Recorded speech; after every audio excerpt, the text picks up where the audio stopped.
Hey, Mike Biddle here with a 360 video showing you how to fix the P0455 system gross leak evaporative air.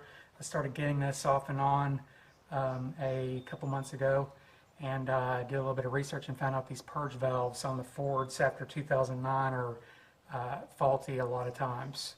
So this is a real quick, easy fix. I got the part on rockauto.com. There's the part number right there, and I'll put that in the description below. If you like this video and found it helpful, please like it at the end. So I'm not going to bore you with, already unscrewed these two bolts here. This is dead center in the engine.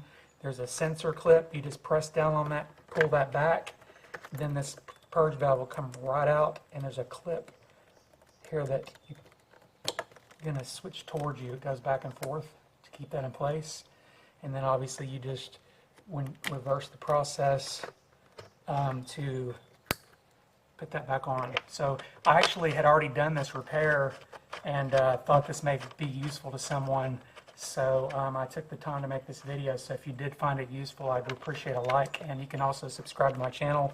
I've got some cool acting videos and stuff that I post on here also from time to time, a little bit of everything. Thanks, have a good day.